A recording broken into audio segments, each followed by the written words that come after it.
Salam, Bapak Ibu, saudara-saudara kekasih dalam Tuhan. Pada pagi hari ini kita akan mendengar firman Tuhan tentang keberanian.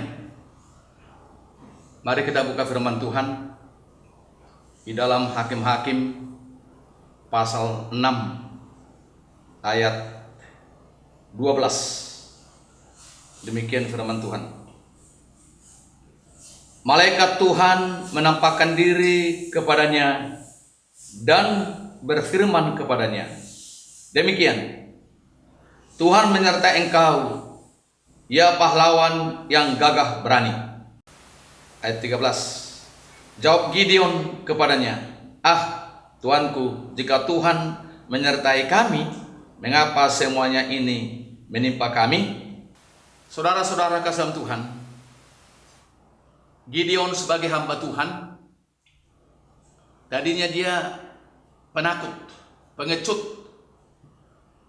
di mana bangsa Midian sama bangsa Amalek datang ke bangsa Israel, mengambil semua harta benda kepunyaan bangsa Israel.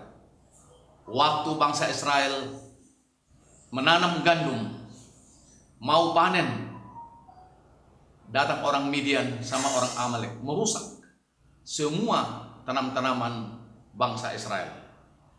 Sehingga 7 tahun bangsa Israel diperbudak oleh bangsa Midian dan bangsa Amalek. Kenapa? Karena mereka jatuh dalam dosa berhala, dosa penyembahan Baal, dan dosa-dosa yang tidak percaya kepada Allah nenek moyang mereka, Allah Abraham, Allah Ishak, Allah Yakub. Tetapi bangsa itu berseru, berteriak kepada Tuhan, kepada Allah Israel, sehingga Tuhan mendengar. Maka pada satu waktu datanglah firman Tuhan kepada Gideon. Tuhan berkata melalui malaikat, engkau adalah pahlawan yang gagah berani. Jadi tema firman Tuhan pada saat pagi hari ini, pahlawan yang gagah berani. Gideon yang tadinya pengecut, penakut, suka sembunyi karena takut kepada bangsa Midian dan bangsa Amalek. Tetapi waktu malaikat menyampaikan firman Allah kepada dia, bahwa engkau Gideon adalah pahlawan yang gagah berani, sehingga dia mendengar firman itu. Dia mulai memperhatikan firman itu, sehingga dia mulai menerima firman itu dalam hatinya. Biarpun artinya masih banyak alasan-alasannya. Dia berkata, aku ini masih muda. Dia berkata, suku kami, suku Manase, ada suku yang paling kecil di antara bangsa Israel. Mana mungkin Tuhan memakai kami? Saudara-saudara kasih Tuhan, kadang-kadang kita juga sama dengan seperti Gideon. Kita penakut, kita pengecut, kita khawatir. Malah Tuhan Yesus berkata, aku menyertai engkau sampai kesudahan alam. Aku menyertai engkau selama-lamanya. Dan juga Nabi Yesaya berkata, jangan takut, jangan khawatir, aku menyertai engkau. Saudara-saudara kasih Tuhan, saya akan bacakan apa yang tertulis dalam Yesaya 41 ayat 10. Janganlah takut, sebab aku menyertai engkau. Janganlah bimbang, sebab aku ini Allahmu. Aku akan meneguhkan, bahkan akan menolong engkau. Aku akan memegang engkau dengan tangan kananku yang membawa kemenangan. Jadi saudara-saudara kasih Tuhan, janji Tuhan memberikan kepada kita jaminan, kepastian. Kita yang tadinya penakut, pengecut, khawatir, bimbang, tapi firman Allah berkata pada pagi hari ini, jangan takut, jangan bimbang, jangan khawatir. Aku menyertai engkau, kata Allah. Tangan kananku akan memegang engkau, bahkan akan memberikan kemenangan demi kemenangan. Saudara-saudara kasih Tuhan, demikian juga yang terjadi kepada Gideon. Tetapi tidak langsung dia dipakai Tuhan, masih mengalami proses. Kita pun kadang-kadang kita berseru kepada Tuhan, kita sudah memegang janji Tuhan, tapi tidak langsung seperti makan cabai langsung pedas terasa, atau makan garam langsung asin. Kita sudah percaya, kita sudah yakin janji Tuhan menyertai kita, menolong kita, memberkati kita, memberikan kemenangan kepada kita. Tetapi kita harus mau diproses. Apa proses yang terjadi kepada Gideon? Sesudah dia beralasan dia adalah anak muda, dia beralasan bahwa sukunya suku Manasye, suku yang paling kecil di antara 12 suku bangsa Israel. Kemudian dia berkata kepada Tuhan, kalau begitu Tuhan, Engkau yang mengutus aku untuk membebaskan bangsa Israel dari suku-suku atau dari bangsa Midian dan bangsa Amalek. Aku minta tanda. Jadi Gideon minta tanda. Seperti Musa. Waktu Tuhan berkata kepada Musa, Musa, engkau pergi membebaskan umatku Israel di tanah Mesir. Karena mereka sudah berteriak, menangis, menderita, diperbudak oleh orang Mesir. Sehingga Musa minta tanda. Biarpun Allah sudah berbicara melalui api di rumput yang kering, ada suara, Musa, Musa, Musa, tanggalkan sepatumu, karena tanah ini adalah tanah yang suci. Sehingga dia buka, dan Tuhan berkata, aku mengutus engkau Musa ke Mesir untuk bebaskan umatku Israel. Mana tandanya Tuhan? Saudaraku, maka Tuhan memerintahkan kepada Musa supaya dilemparkan tongkatnya jadi ular, air jadi darah, terus tangannya seperti sakit kusta kalau dimasukkan ke bajunya. Demikian juga Gideon, dia minta tanda 3. 1, waktu Gideon mengambil anak kambing, kemudian diolah dan kemudian diletakkan di atas batu, dan juga ada roti. Tiba-tiba Tuhan memerintahkan malaikat dengan tongkat, ujung tongkat malaikat itu, maka turunlah api membakar habis semua daging kambing itu dan roti. Itu pertama. Yang kedua, Gideon meminta ada gunting. Gunting ini kalau basah kena embun, sekitar gunting itu tidak basah tapi kering. Dan Tuhan juga izinkan, memang dilihat gunting itu basah kena air embun. Yang ketiga, sebaliknya, kemudian gunting itu basah dan sekitarnya kering. Dan kemudian percayalah Gideon bahwa Tuhan mengutus dia. Saudara-saudara kasih Tuhan, kemudian firman Allah berkata, Gideon mengumpulkan semua anak muda dari bangsa Israel, dari suku-suku bangsa Israel. Maka terkumpullah anak muda yang mau berani untuk berperang melawan bangsa Midian dan bangsa Amalek. Terkumpullah 22.000 orang. Tapi Tuhan berkata terlampau banyak. Kenapa? Karena Tuhan melihat hati yang 22.000 orang ini. Nanti siapa tahu kalau mereka menang, mereka jadi sombong, tinggi hati. Oleh karena kekuatan kami lah yang banyak 22.000, kami menang, bisa mengalahkan yaitu musuh kami Amalek dan Midian. Maka Tuhan bilang kepada Gideon, terlampau banyak, suruhlah mereka pulang yang mereka merasa lemah atau tidak kuat. Kemudian tinggallah 10.000. 10.000 ini pun kata Tuhan terlampau banyak juga. Terlampau banyak sehingga Tuhan menyuruh Gideon membuat ujian. Disuruhlah yang 10.000 ini minum air ke sungai.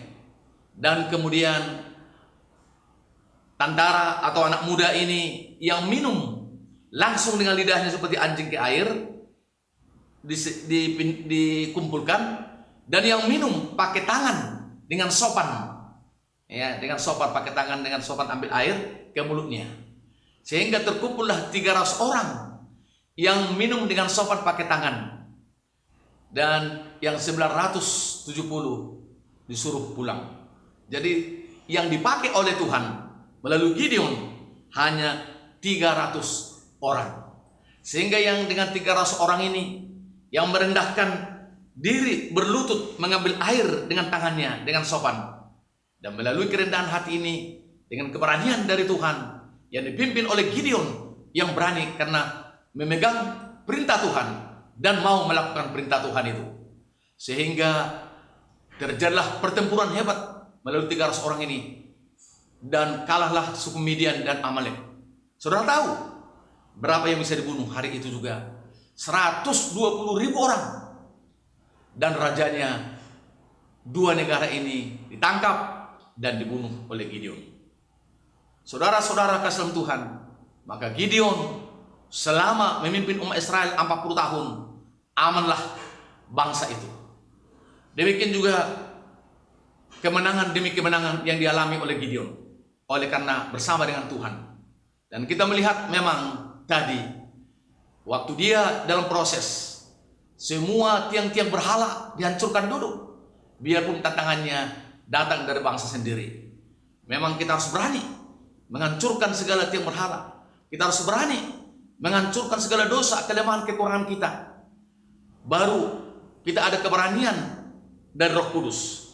Karena firman Allah berkata dalam 2 Timotius pasal 1 ayat 7, bahwa Roh Kudus itu memberikan keberanian, memberikan kekuatan untuk melawan musuh kita, yaitu iblis.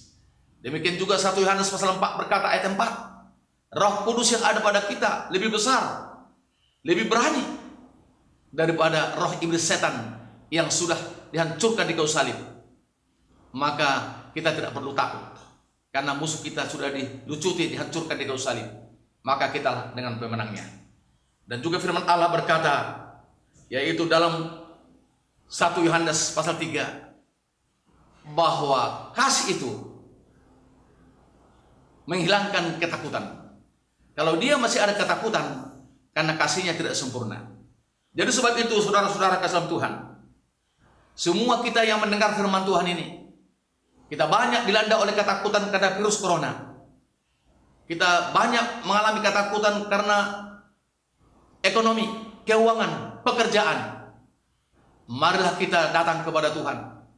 Kita mintalah keberanian dari Tuhan, yaitu melalui firman Allah dan kuasa darah Yesus dan kuasa Roh Kudus, sehingga kita menjadi pemenang, sehingga kita berani berkata seperti kata Rasul Paulus dalam 1 Korintus pasal 15 ayat 55 sampai 58. Hei maut, hei iblis setan, di mana sengatmu? Di mana kekuatanmu? Engkau sudah dikalahkan oleh iman saya, oleh darah Yesus, oleh firman Allah, oleh kuasa Roh Kudus. Sebab itu maka Paulus berani berkata bahwa sungguhnya iblis setan itu sudah dikalahkan, sudah dihancurkan oleh karena darah Yesus, oleh karena kemenangan, oleh karena kasih Kristus. Kasih Tuhan itu lebih besar, yang tidak bisa memisahkan saudara dan saya dari kasih Tuhan. Kasih yang paling besar, nyawanya Yesus. Iblis setan tidak bisa memisahkan kita. Harta benda tidak bisa memisahkan kita. Kematian, penyakit, virus corona tidak bisa memisahkan kita dari kasih Kristus. Sebab itu kita harus yakin, percaya sungguh-sungguh, pegang janji Tuhan. Maka sebab itulah rasul-rasul juga, sesudah mereka dipenuhi Roh Kudus dalam Kisah Rasul pasal 4, mereka berdoa minta keberanian dari Tuhan. Mereka berdoa, ya Tuhan, berikanlah keberanian bagi kami untuk menyampaikan firman Allah. Di akhir-akhir ini kita harus berani memberitakan kerajaan surga, memberitakan firman Allah yang dipimpin, yang diurapi oleh Roh Kudus. Karena kerajaan surga itu kekal, tidak bisa digoncang, tidak bisa dihalangi, diganggu oleh iblis setan. Kita selalu pemenang. Tapi dunia ini akan digoncang melalui gempa bumi, melalui keuangan, resesi ekonomi, melalui penyakit. Semua dunia ini, langit dan bumi akan digoncang. Pekerjaan akan digoncang, kekayaan, kedudukan, jabatan akan digoncang. Tetapi firman Allah, kerajaan surga tidak bisa digoncang. Sebab itu, saudara-saudara kekasihan Tuhan yang melihat, yang mendengar firman Tuhan ini, sekaranglah waktunya kerajaan surga, yaitu damai sejahtera Roh Kudus, firman Allah yang hidup dengan darah Yesus yang berkuasa, itulah menjadi senjata kita, itulah menjadi bahagian kita untuk kita selalu pemenang. Inilah waktunya kita maju terus untuk melayani Tuhan. Karena melihat kedatangan Tuhan tidak lama lagi, melihat tanda-tanda akhir zaman, sekaranglah kita orang-orang yang gagah berani untuk menyampaikan firman Allah, bahwa Yesus adalah Tuhan Allah, pencipta langit, bumi, dan segala isinya. Semua mulut mengakui Yesus adalah Tuhan, setiap lidah mengakui Yesus adalah Tuhan, setiap lutut bertelut kepada Yesus adalah Tuhan. Berbahagialah saudara-saudaraku yang mendengar firman Allah ini, yang melakukan firman Allah ini, karena Roh Kudus akan membantu menolong kita untuk melakukan firman Tuhan ini. Sebab itu mari kita setia sampai akhir untuk melakukan firman Tuhan, sehingga hidup saudara, hidup saya adalah orang-orang pemberani. Di dalam keberanian itu ada kemenangan. Di dalam keberanian itu ada damai sejahtera. Di dalam keberanian itu ada berkat-berkat Tuhan. Bahkan hidup kita menjadi berkat bagi banyak orang. Kita akan terang di atas gunung. Kita akan menjadi garam. Kita menjadi anggur yang manis bagi banyak orang. Mari kita selalu setia bahwa Yesus adalah Tuhan kita, pahlawan kita, dan kita menjadi pahlawan-pahlawan gagah perkasa untuk meneruskan pekerjaan Tuhan Yesus. Kerajaan sorga sudah dekat. Sekarang waktunya kita sampaikan kerajaan sorga. Terpujilah nama Yesus dari kekal sampai kekal. Haleluya. Mari kita berdoa. Terima kasih Bapa kami di surga, firman-Mu yang sudah kami dengar, supaya kami menjadi pemberani oleh karena Roh Kudus yang memberikan keberanian bagi kami. Firman Allah yang hidup, sebagaimana hamba-Mu Gideon yang tadinya pengecut, penakut, tapi waktu dia mendengar firman Allah dari Tuhan melalui malaikat, maka dia betul-betul berani. Dia pun dia minta tanda, dan sungguh-sungguh luar biasa, dengan melalui 300 prajurit yang dipimpinnya dari bangsa Israel, sanggup mengalahkan yaitu bangsa yang besar, bangsa Midian dan bangsa Amalek. 120.000 mati oleh karena Tuhan menyertai Gideon bersama tentaranya. Demikian juga kami ya Tuhan. Kami percaya kuasa Tuhan Yesus tidak pernah berubah. Dulu, hari ini, kekal sampai selama-lamanya. Kuasa darah Yesus, kuasa firman Allah, kuasa Roh Kudus, itulah senjata kami untuk mengalahkan iblis setan, pengecut itu yang selalu menghakimi, menuduh kami melalui ekonomi, melalui kesehatan, melalui pekerjaan, melalui keluarga, melalui apapun yang ada dalam dunia ini. Tapi kami tidak perlu takut, tapi kami berani, karena sekali Tuhan Yesus memberikan keberanian kepada kami, kemenangan, maka kami akan setia sampai akhir untuk melakukan firman-Mu, sehingga hanya nama Yesus dimuliakan, diagungkan. Terpuji-pujilah nama Yesus dari kekal sampai kekal. Haleluya. Saudara-saudara kasih dalam Tuhan, terimalah berkat dari Tuhan Yesus. Tuhan Yesus memberkati engkau dan melindungi engkau. Tuhan Yesus menyinari engkau dengan wajahnya dan memberikan engkau kasih karunia. Tuhan Yesus menghadapkan wajahnya kepadamu dan memberikan engkau damai sejahtera mulai hari ini kekal sampai selama-lamanya. Haleluya. Amin.